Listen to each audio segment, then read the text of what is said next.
Welcome, Sister Shandelle. As she come this morning, she's going to come and read our scripture reading. Praise the name of the Lord. Can I get another mic, please?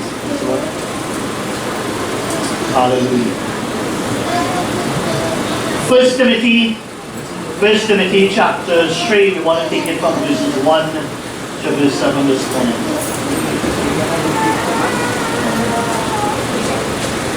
Hallelujah. This is a true saying, if a man desire the office of a bishop, he desireth a good work. A bishop then must be blameless, the husband of one wife, vigilant, sober, of good behavior, given to hospitality, apt to teach, not given to wine, no striker, not greedy of filthy lucre, but patient, not a brawler, not covetous, one that ruleth well his own house, having his children in subjection with all gravity. For if a man know not how to rule his own house, how shall he take care of the church of God? Not a novice, lest being lifted up with pride he fall into condemnation of the devil. Moreover, he must have a good report of them which are without, lest he fall into reproach and the snare of the devil. Thank you. This morning, I want to share along the lines entitled, Keeping the Balance. Key to success. Keeping the balance. The key to success. Sometimes I find as I travel and as I move around that there's a lot of people and a lot of believers that live a good Christian life. But then there is always some area that are deficient, some area that they need some measure of rebalancing their lives. In Job chapter 28 verses 24 to 25 it says, For he looketh to the ends of the earth and seeth under the whole heaven. He made the weight of the wind and weighs the water by measure. And that concept of weighing actually means he balances. There are certain things that God is not going to reveal. That is good news for us.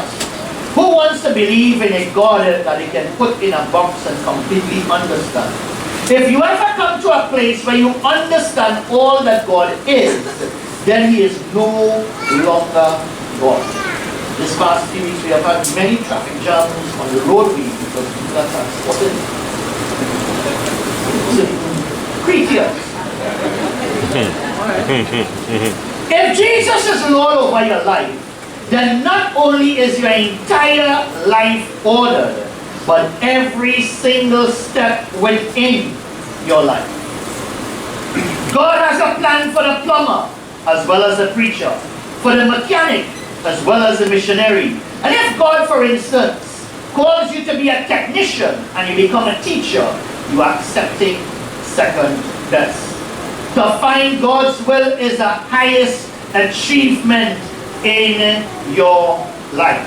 I'll say that again. To finding God's will is the highest achievement in God's life. Baptism candidates, new believers, let me tell you, your greatest desire, your greatest goal should be to pursue and identify the call of God upon your life. Success is not money or fame, but rather success is the continual realization of the will of God. What God desires for you in terms of your life. God does not make clothes, he makes children. God doesn't make clothes, he makes children. Now there are times you may duplicate or you may copy or you may take a pattern from somebody else's life. But you are to live your own life and cut your own road and be able to make your own impact for the Lord. Are you there with me? There is an ultimate purpose for your life as his child, and that is to be like Jesus.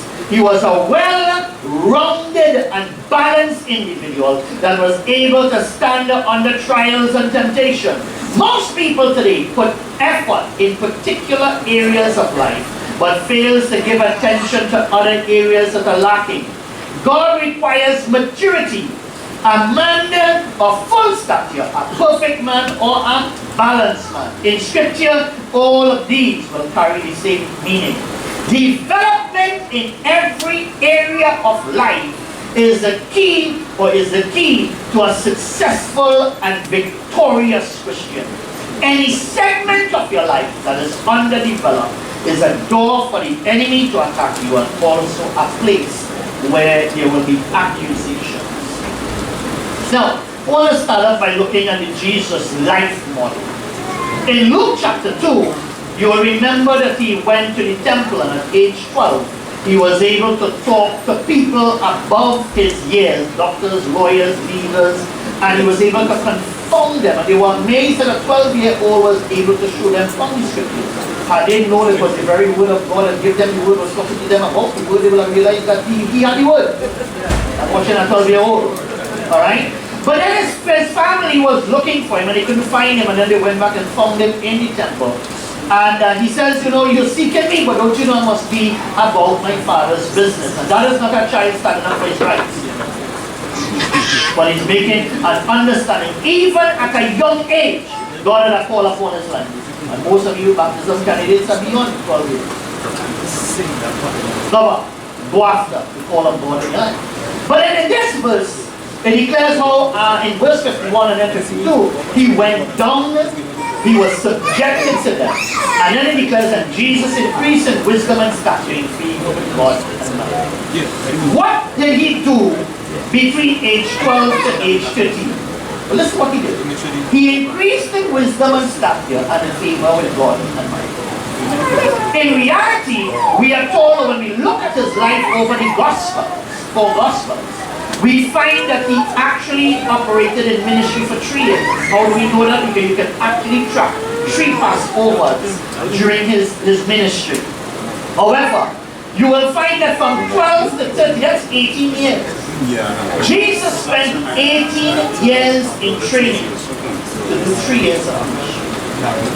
The impact of it, look at the influence that is still running today. But we want to do 18 years of ministry, and you're even coming out for School of Life on a Sunday. If there isn't a place for training and development, you could only give out what you receive. And there must be, you need to come and learn of me, so that when you go out, you will be able to see what's happening. So when we look at these parameters in which Jesus utilized, he developed to increase wisdom. That means he learned and he had education. There is a place for learning. You know, Joshua did not have much education. He was a powerful leader. But he only gave us one book of the Bible. Peter was described as an unlearned and ignorant fisherman. He was 2 books of the Bible. Moses was trained in all of the things and the wisdom of Egypt. He was able to give us the first 5 books of the Bible. Paul was a doctorate in his day, although he found all of his knowledge as done for the excellency of Christ. When he got the excellency of Christ, he wasn't untrained, he was still trained, and he was able to give us 14 books in the New Testament. There is a place for education. Are you there with me? When they asked Jesus about agriculture, he could tell them about sowing the seed. When he talked about the ministry of fishing, well, he could tell them about go become a fisher of men. When he could talk politics and finance, he could tell them, listen, render unto Caesar the things that are Caesar, and to God the things that are God. When they talk about marriage, when was a marriage council? So any area they were able to build, and yes, there was the wisdom of God upon him, but also he was trained in particular fields. That is it. Are you there with me? Alright? So we find that there is a mental side of development, and it's stature. Physical, eating and exercise. There are some people living half mile away from the church and they don't walk. They'll be a right here coming. You track Jesus' life, and from his own tongue, he walked 200 miles to cover his entire ministry. In a place that had no AC, dust, rocks, and this goes on mountainous road. You gotta be fit to do that. You gotta be fit to do that. That's why you'll find many times Jesus eating fish. And therefore he'll go in people's house and eat them out. When he walk in, what's he watch Mark, he said, come in your house. He's going for food. Eat them out. When he finished eating, he turned and one guest he went back. He said, you don't give me no kiss. Oh God, I don't feel you. Don't give me no kiss. Don't even have to wash my foot. So one of this lady. Jesus was was a unique individual. But he developed eating and exercising and to be physically fit. If you're an intercessor, leader, and so on like that, that is in ministry, or if we have to do altar work and so on, if we have a 2 hours altar work going on after half an hour, you're tired. You're fit. Ministry requires for you to be fit. Are you there with me? Alright? So eating and exercising, you can't be eating doubles every morning. One channel at a time.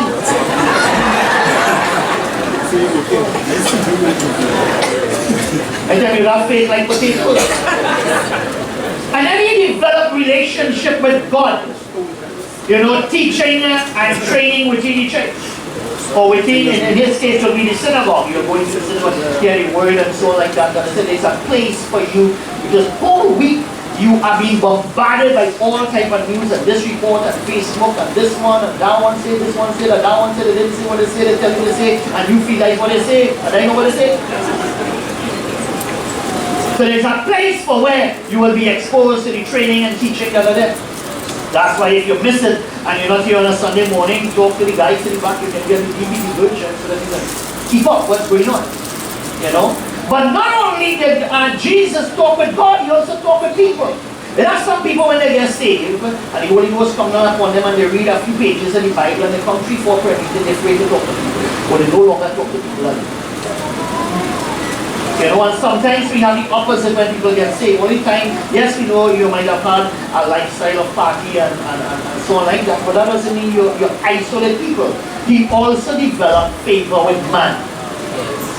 Alright? And here you have relationship with God. Jesus takes time to talk to people. Jesus takes time to visit people. This is very important. So he took time to pray, yes? But he took time to eat as well. He took time to sleep, have friends, teach, go on a boat ride, and even have lunch with common people. I tell leaders this all the time. Yes, you may ride with kings, but you don't ever lose your common touch. You don't ever lose your common touch. He identified with the rich. We like that part. Yeah. But we also willing with the same effort to identify with the beggar, with the simple, with the one that may not have anything much that is here.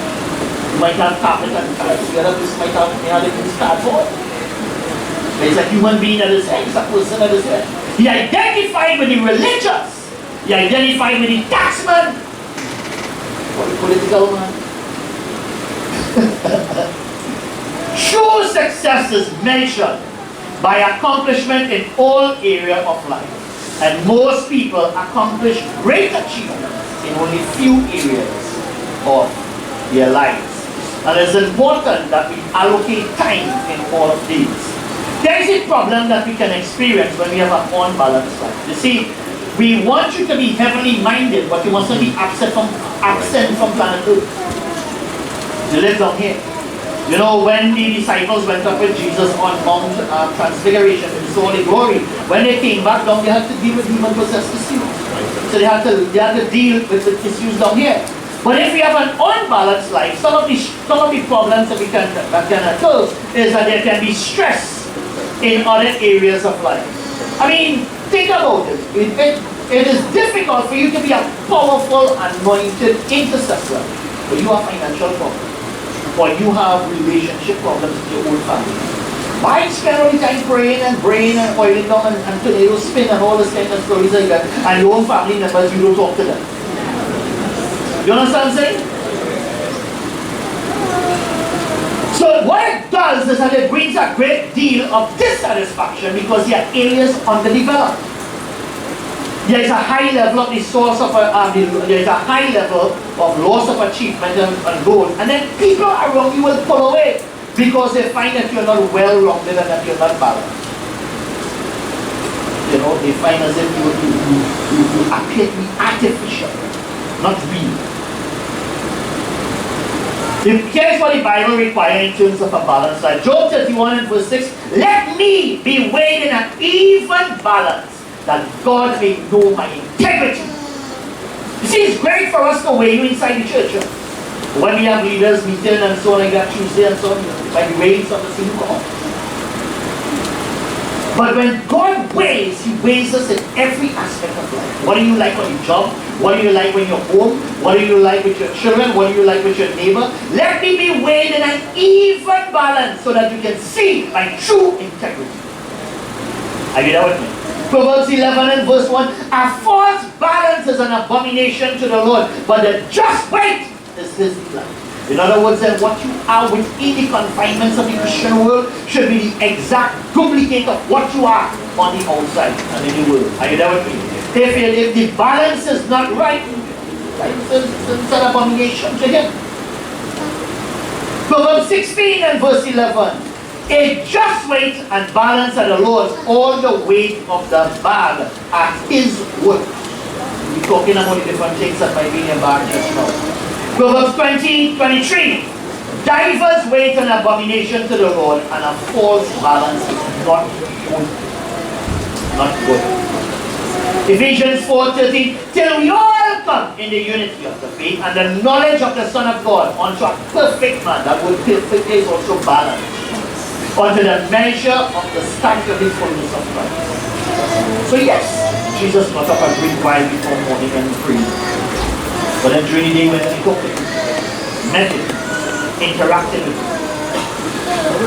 So as we look at how we fall into all areas of life's sphere, we are going to identify the following areas that is of great value to us. Obviously, God must be at the center of the wheel within the wheel, and from here you can now have flowing that will take place. If crime watch is in the center here, it will be a different view. If Facebook is here, if the text messages from the boyfriend is here, then that will flow into other areas of life. You have to select. That's why the Bible talks about seeking first the kingdom of God, as Pastor says. His mountain must be higher than all the other mountains. You have the others, but this must be above all of the others. Because whatsoever you put on the center is going to determine how well it rolls. Are you there with me? Alright? You can buy the latest, most exotic tire for your vehicle. But if where it is bolting on from the rim to the vehicle itself is damaged or broken, that best tire will fall apart. Because what is bolting on is more important than the wheel itself. Are you there with me? So as we look into these, we're going to run through these very quickly. Number one, there must be spiritual relationship. Why do we make an altar call? Why do we pray for the candidates and so on? Because we want to make sure we are not interested in connecting people to Open Bible. We are not interested in connecting people to the board members. We are not interested in connecting people to the Sunday school teachers. We are not interested in connecting people to Pastor Mark David or Pastor Mino or Pastor Shadrack or whatever. We are interested in connecting people to God. When I sleep in the night and so on, and you go through problems, I don't want that phone call coming by me, it's called over the night. But you must have a connection with God where you can make a call to Him immediately. Yes. Because at the end of the day, you are disconnected from God. And therefore, your spiritual relationship becomes the critical one that is needed. In order for equal success in your entire life, we must understand that we need to spend quality time in every area. There is a place and time for everything. So spiritual relationship is the key to growth. This is your personal time with God. It is John chapter 15 in reality where we stay connected. Time in prayer and devotion must be guarded, especially where we have more and more things pulling our time, more and more things getting us busier and busier as the days go by. The church teaching and training programs are geared to assist or to give assistance in this field so that we can be able to adapt to the different training that God has called us for. You see, God placed the call in your heart. That's the dynamite. When you come for training, we like this. So you can explode and give you the passion and the desire that is there for you to be able to do. Now I know you can't come to all our prayer meetings and all our Bible studies, but also you can miss all. You can miss all. One of the wisdom I realized when I came here a year and a half ago is how we all run a holy church. As a matter of fact, we run the service that runs on a Friday, which is the empowerment service. We know you will stay home. We give you 2 Fridays to stay home. But the 2 Fridays we have service here, you should be here. Are you there with me? So it is geared for you to be here, but some we still find 20 and 30 and so like that. Last session, when I teach one in powerful session, as if he plays back home. Who was here get it? The rest of you all you could ask for the notes. Be able to be here. Are you there with me? It's a place of training where you'll be able to develop your life. Hebrews 4 and verse 15 says, "For we have not a high priest which cannot be touched with the feeling of our infirmities, but was in all points tempted like as we are, yet without sin." How can you learn about Jesus and how he conquered when you were going through? If he's tempted in all points, what did he do in those points? When I'm going through the same point, I know we have a brethren from point. I want him to get the point. He go back point.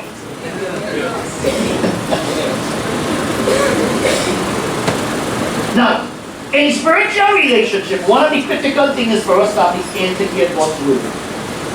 There are 2 aspects of that. There's what is called the releasing voice of God, and then you have the stopping voice of God. God came to Samuel the prophet, great prophet, started in ministry at baby size. About 2-3 years old, he was already in the temple.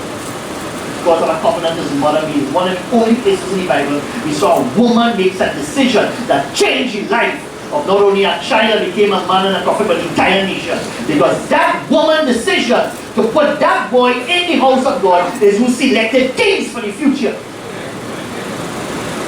That woman's influence is the one that had that prophet selected David, which Jesus will be called the son of David.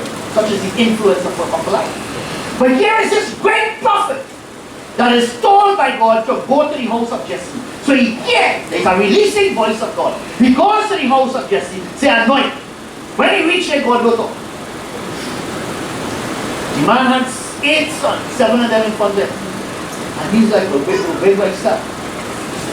You understand? So somebody may hear the voice of God, you go, and when you reach, what next? Where are going? And what he does is that he begins to find, and as he begins to nominate, as he begins to make advancement to be able to see which one it is. Every time he went wrong, God tells him it's not this one. But do you know God doesn't tell him which is the right one? He goes to number 1, he sees great statue and so on. He goes says, this is the one. God says, no, that's not one. So then which one? God will tell him. So you have the releasing voice of God, but then you have the stopping voice of God.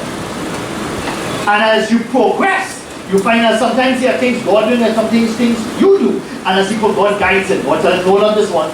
No, not that one. And you have what is called the stopping voice of God. He steps out and God directs him, but directs him by stopping him what is wrong. Are you there with me? Alright? Very important. So when we look in particular, just highlight this one chapter, Ephesians chapter 3. It's a chapter that deals with a time for this, a time for that, a time to laugh, a time to cry, a time to break down, a time to build. I tell teenagers, listen to my teenagers, your entire teenage life is Ecclesiastes 3. You have a time for everything. You will cry, you will bawl, you will this, you will that, you will break down, you will quarrel, you will everything. Everything mash up and rebuild your teenage life in terms of how they are changes. But life is full of seasons. One of the things you will learn very quickly is life is full of seasons, and all seasons come to an end. Every season in your life comes to an end. In every season there is one major need, and when that need is met, the season changes. So a lot of times you have a major need and you pray for that. And when that is fulfilled, the season changes. During each season there is a time of visitation. And if you miss your time of visitation, sometimes you have to wait until the season come back along again. That's why you need to have the care, because when God sends the answer, you have to capture it. And capture the opportunity at the service. So, a couple of points that are going to deal with the spiritual relationship. And I know we spend a lot of our time here in church training you into that area of spiritual relationship. Second area I want to deal with is career and business. Some months ago, the MOB department had run this and had actually done a major seminar on that with regards to career and business. Did you know that a major portion of Jesus' life was involved in business? His career was that of a carpenter. Let me show you the evidence. Mark chapter 6 and verse 2 says, is not this the carpenter? For 18 years, he had a fund his entire ministry. So he had actual trade. We actually see the fulfillment of his carpentry on the cross. He did 2 board and 3 nails and built a bridge to heaven. What do you get to another book? It's a carpenter. The son of Mary, and the brother of James and Jonas and Judas and Simon, and another sisters here with us. And they were offended. So here was a carpenter that operated in Nazareth. His father was a carpenter, Joseph, or his adopted father, some other family. But I want to say more so his heavenly father, building things, sons. And I always tell a lot of our young men in particular, I don't care if you have your doctorate or your bachelor degree or your A levels or your O levels or 2 maths and 3 English or whatever it is you have, develop a skill on your side. Develop a skill on your side. Jesus had a skill. He was able to do things with his hands. Alright? So he was a carpenter. Business is an area of education, training, and being able to sustain yourself. Some people come to church and they feel the church was mind-made. So I can understand you might have had a major situation that requires some fueling and assistance on the side, and there's nothing wrong with it. But you can't be a big, hard-back, young, solid man, and you telling me about being a mind. Are you there with me? Alright? So, yes, we as leaders are told to be steward of God, so we can help you on but 1 year training. Yes, our country right now have all type of training going on. All kind. Thing in the evening class, night class, Saturday class, and everything on Sunday too as well. That's why so many people are here. In one class.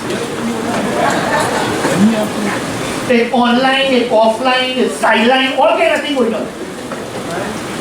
Develop a skill. 2 Thessalonians chapter 3 and verse 10. The caring committee. This is a good verse of scripture to you all need to use before we open up a banquet in the church. Hear what the scripture says. But even when we were with you, this we command you, if any would not work, neither should he eat. Before we call our church banquet, they call our work day. Who ain't come out to work?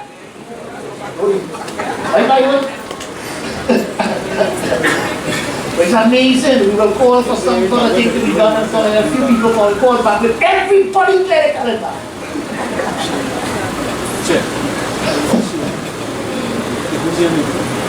If you do good, neither shall he eat.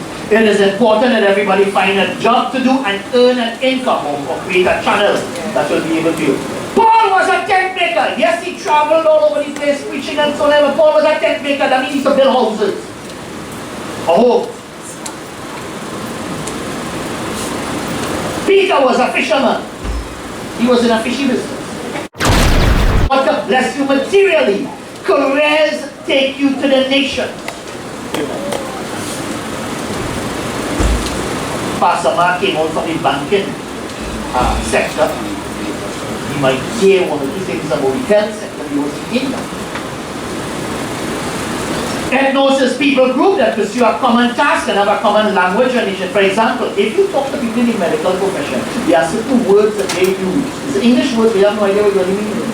They have a whole ethnos, a whole language by themselves that is there. And we need people that can be trained within the kingdom of God, but have a career that can go into those people groups, go into those nations, and be able to make an impact in those particular fields. So your career or your job can open doors for you, not just to get the money, but to make an impact for the kingdom. Are you there with me? And then you collect the money. Listen to this one. Business is the act of extracting money from another man's pocket with all resorting to violence.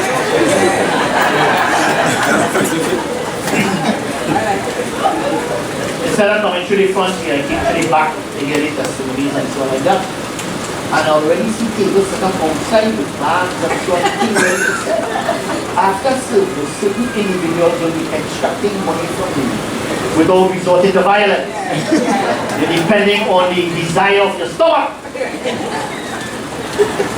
Are you there with me? Alright? So find a way to be able to do such a thing. So we looked at spiritual relationship, career and business, and now we are going to look at family. Family. In my opinion, the family is one of your greatest assets in life. Is your family.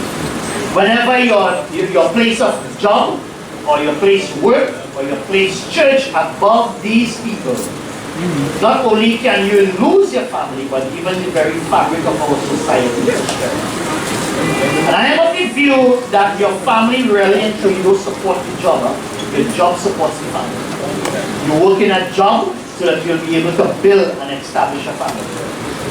But we have people in churches doing the opposite, where church activities become more important than family time. And that is the same evil within that we are duplicating within the church. There are times which you need to spend with your family. Now I know we have church activities, and that's why it's structured in such a way that we have your time off so that we're able to spend time with them.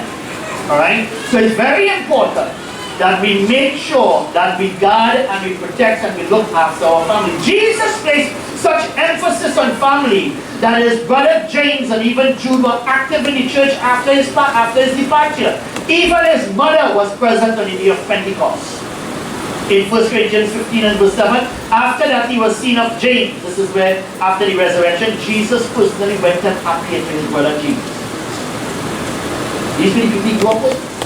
And while he will appear to Thomas, who was doubting and so on, he went and personally appeared to James. And later we will find that James is called the Just.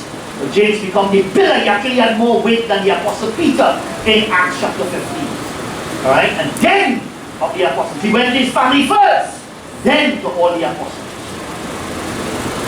Galatians chapter 2 and verse 9, and when James and Cephas, this is of course Peter and John, this is Paul talking here, who seems to be pillars, precede the grace that is given to me. But the first in the list is this James, which is the brother right after Jesus. The family of Mary and Joseph. He put weight in reaching his own family. Matthew chapter 13 verse 55 is not just a carpenter's son, so they're referring now to his father in relation to Joseph in relation to Jesus. It is not his mother Mary and his brother James. So this is the same James, which is the same James, which is the same James. That's why King James is still a good James. Plenty James. And Jonas and Simon and Judas. This is Judas's brother, not Judas who betrayed him. Set aside time for your family, particularly dinner time. This is very important. Sometimes you're so busy on morning you don't get a chance to have breakfast with your family. You just have to pack it and eat it on the road or eat it when you reach. Very good. Lunchtime is a different game ball if you're working with your children in school. But dinner time should be of great value. The survey shows in Trinidad that the average family spends an average of 40 hours per week in front of the TV. We could add that now to Facebook and computer and iPad and everything that has a screen. And only 4 minutes per week in meaningful conversation. We come home, the food in the fridge, you can microwave it. That's not meaningful conversation. Then you wonder why our crime rate is so high. Are you there with me? Line with your family. Create meeting place where friends are not included. Line with your family. So you want a family line and invite all your friends, and if you leave your family to eat and you want to talk more with your friends and everything. It's a place to build that relationship with your family members. Your impact in society is directly fueled by your family's impact and support. If you don't have your family to support you in any kind of major event that it's going to hamper you in a big way. Certain things will catch your eyes, but pursue those things that capture your heart. Your family is the heart of your life. In life, many things will catch your eyes, as I said, but few things will capture your heart. Next area we want to get into, spiritual relationship we highlighted, followed by career and business, followed by family, And now we want to look at social and friends. Some years ago, I met a young lady who was a Sunday school superintendent, choir director, worship leader at her church. Back then, she used to do a number of business type services. I'm going to ask her to come and do this segment called Social and Friends. Please welcome Sister Shandelle, my wife. She's going to come and do this segment.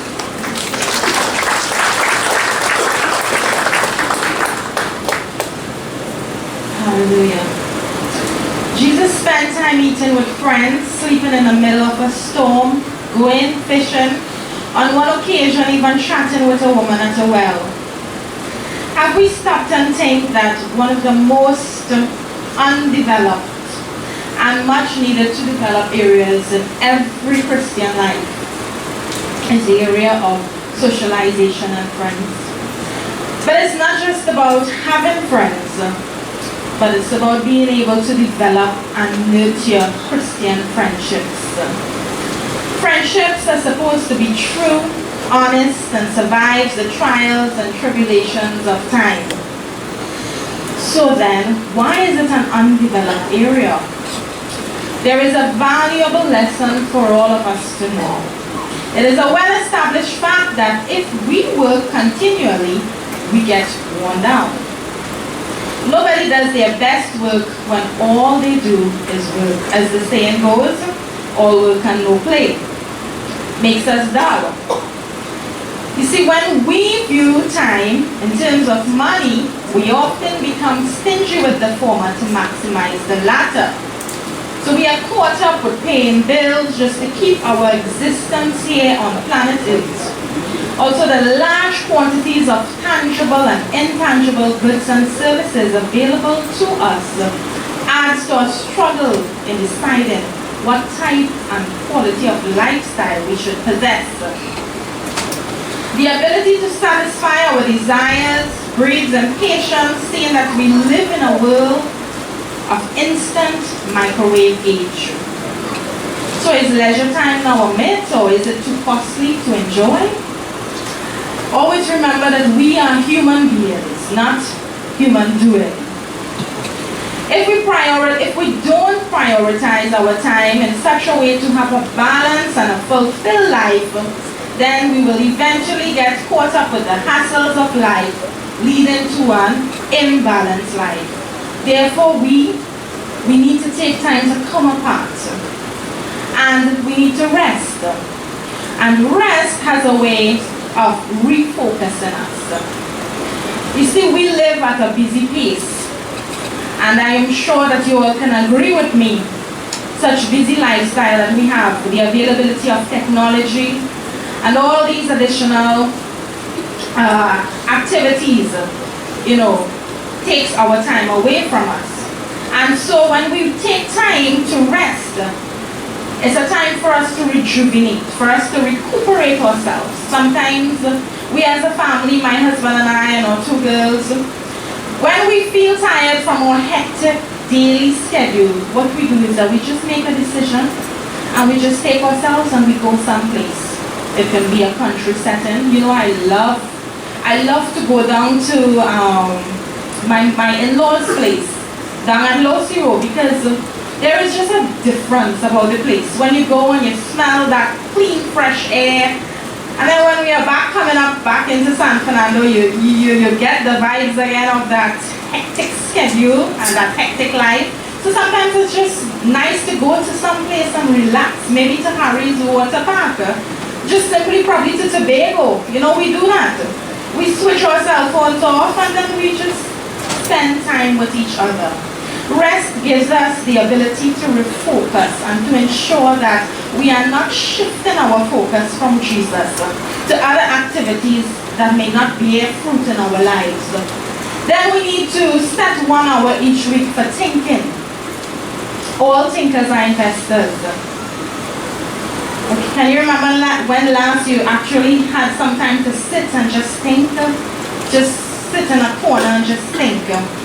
About life. Many Christians lack innovative minds to create new things, and now it's time to raise up a society of innovators, starting with our children who are the future generation. We need to cultivate this habit into our young people so that they can be our future leaders creating new paths. Jesus came from a family, but he chose his friends.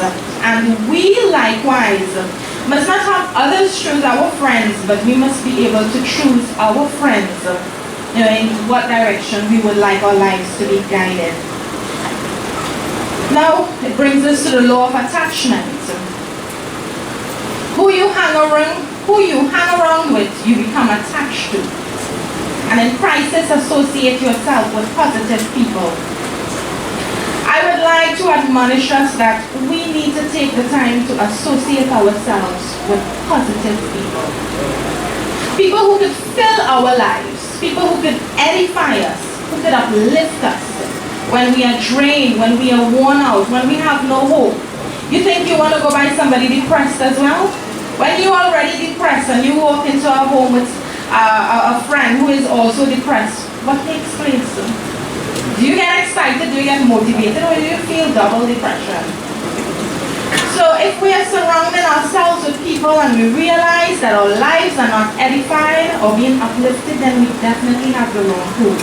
And we are definitely wasting our time. And time is very, very precious.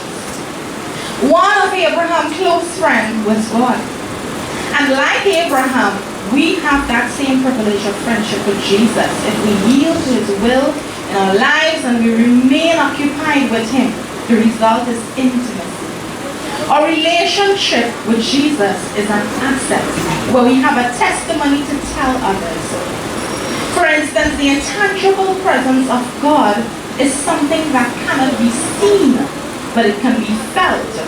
And this presence can never be perishable, because it doesn't have to be stored, as we would say in accounting.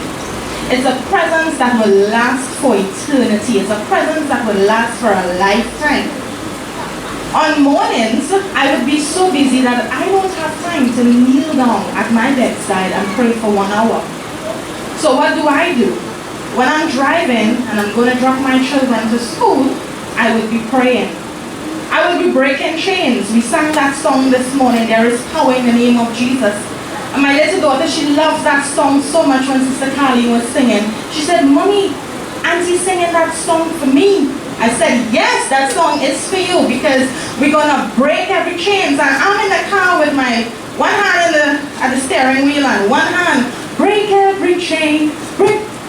And people would literally give me likes because they think I'm waving to them. But you know what? That happened to me this week.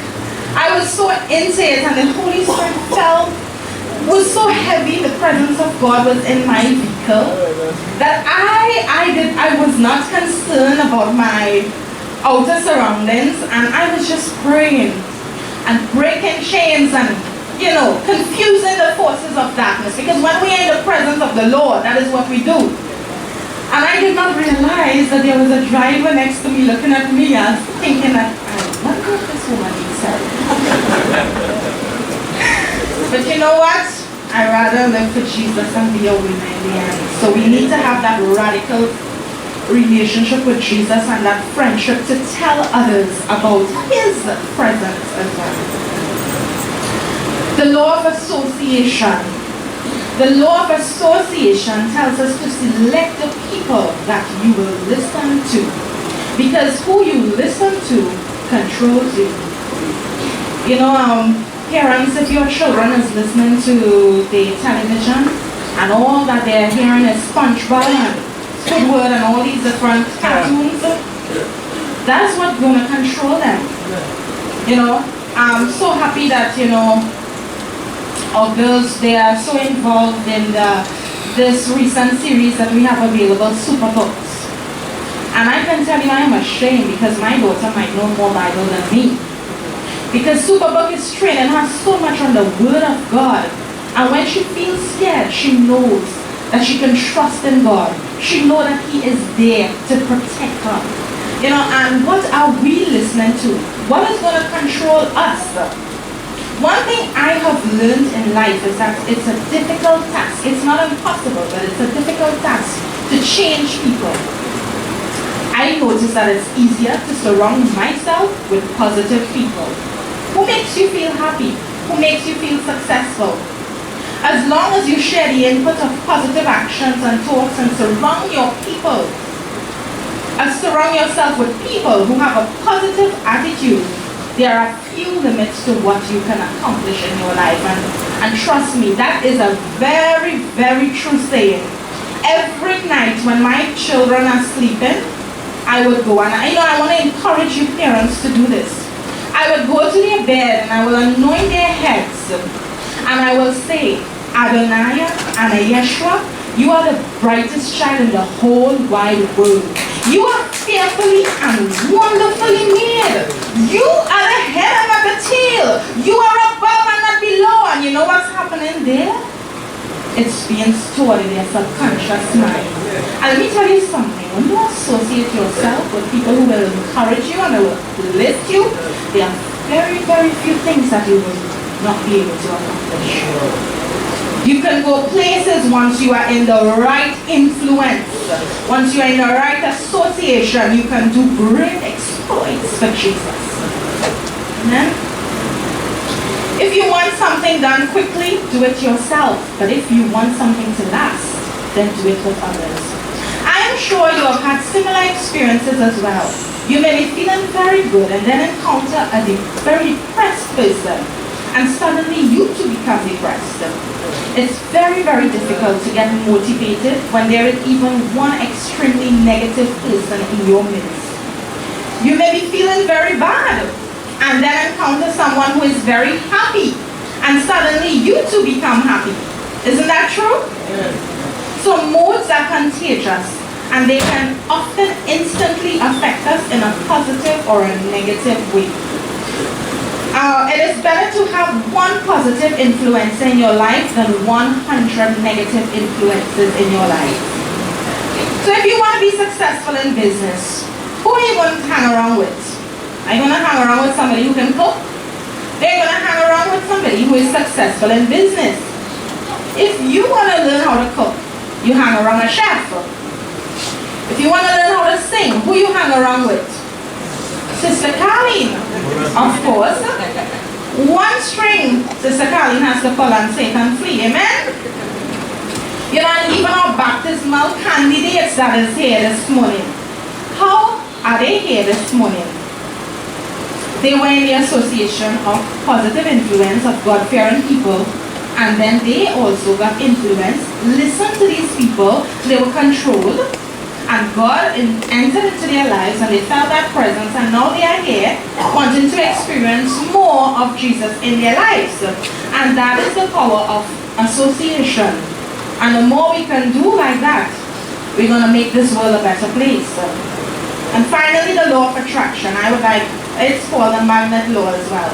It's important to observe what is coming and leaving your life as you attract certain influences in your life. And it brings me to the point that our mind should be a filter. We should constantly, on a daily basis, filter out the negative and continue to absorb all the positive influences in our life. And I truly admire Pastor, my husband, for that, because my husband is a very self-motivated guy. And he always, I know that he filters out all negatives, and he's always positive. He's always ready to go to do the work of the Lord, and I admire that about him. And the same way, I would draw an illustration where you clear your cell phone with messages, email, songs, videos, whatever you do not wish to keep, and you store those that you want to keep in your cell phone. Be careful as well that the attractions you discard and the ones that you keep will determine the direction of your life. Amen. And finally, a few thoughts to read. Friends are the family we choose for ourselves. Choose your friends wisely, for you will tend to be like them. Surround yourself with people who make you a better person. Choose your friends wisely. Association is perception. Perception is reality. You can't keep a clean reputation hanging out with messy people. Surround yourself with those who represent who you want to be. Amen? Thank you.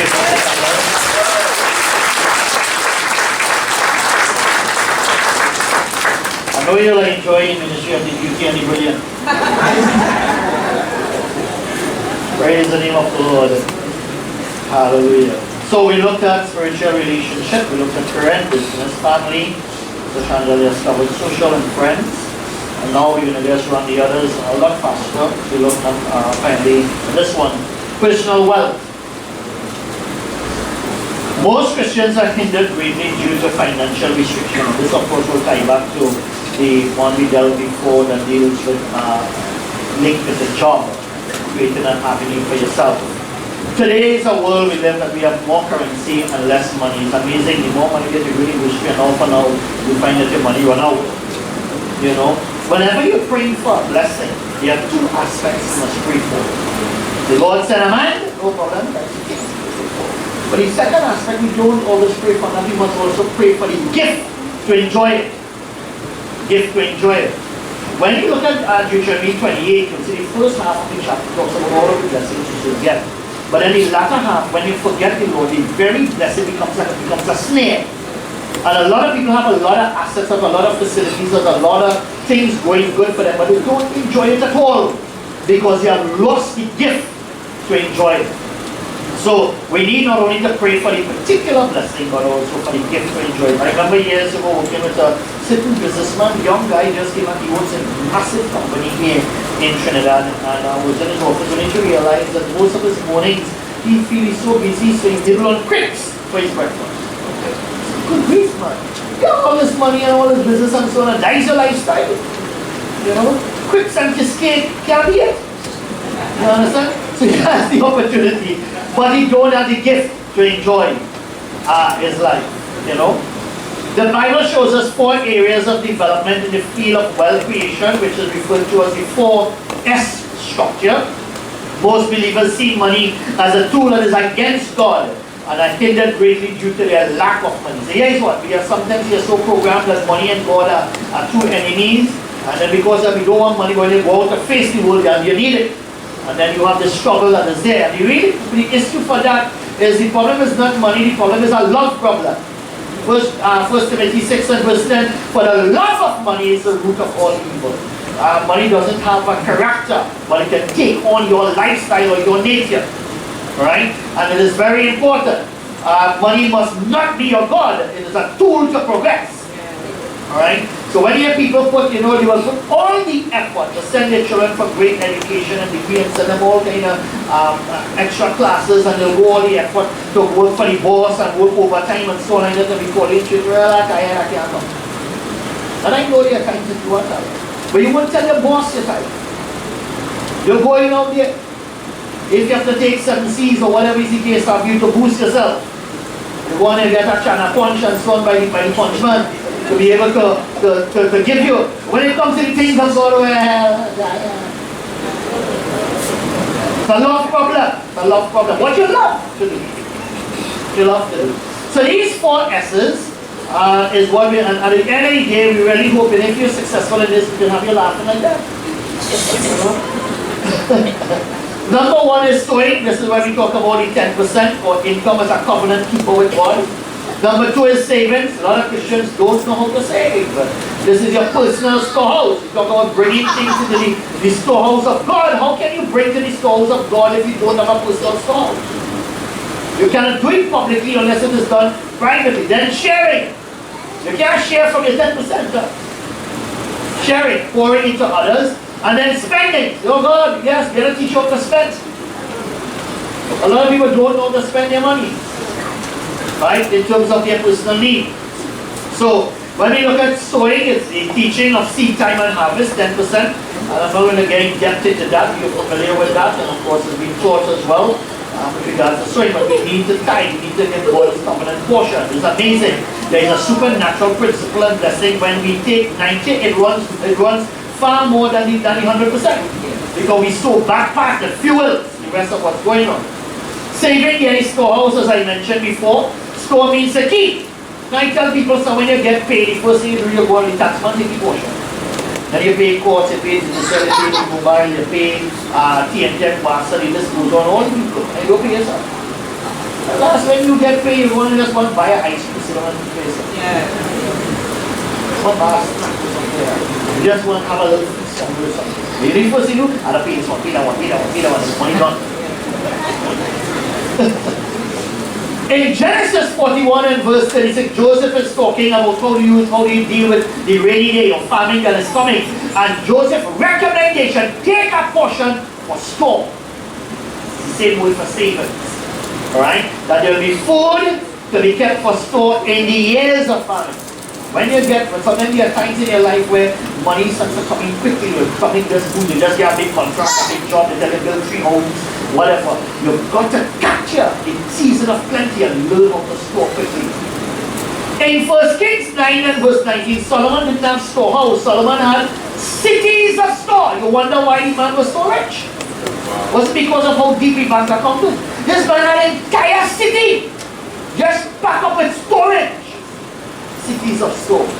We can do that with a roof of store. This is not a whole city of store.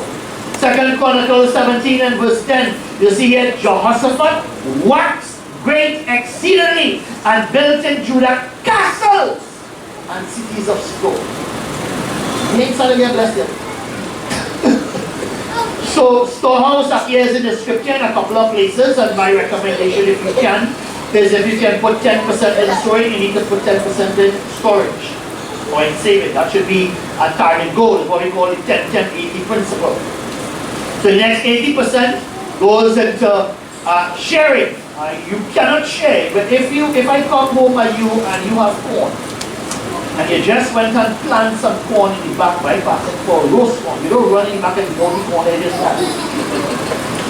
You can only share from your savings. Are you there with me? You don't share from your sowing. So there is a place of sharing in Acts chapter 4 and verse 32. The multitude of them that believed was one heart, one soul. Neither said any of them that all the things which he possessed was his own, but that all things in common. We share. Share. It's a place of sharing. And then finally, the area of spending. Abraham purchased a burial place for his wife. In other words, and he buy things that last. We find the 5 virgins. They went and buy at the wrong time. They run out of oil. The Lord coming things about in the night. Then go on and buy on this. There's nothing wrong with buying. They went to buy at the wrong time. That's what the later teach me about the money. Because then they miss the bargain. They look for opportunities. For example, when it's at public holidays, the Saturday and so on, before public holidays are good. Now get a bargain is a bargain for it. Especially when they go out to close in the evening. The bargain. Happy hour. As the Bible say happy hour.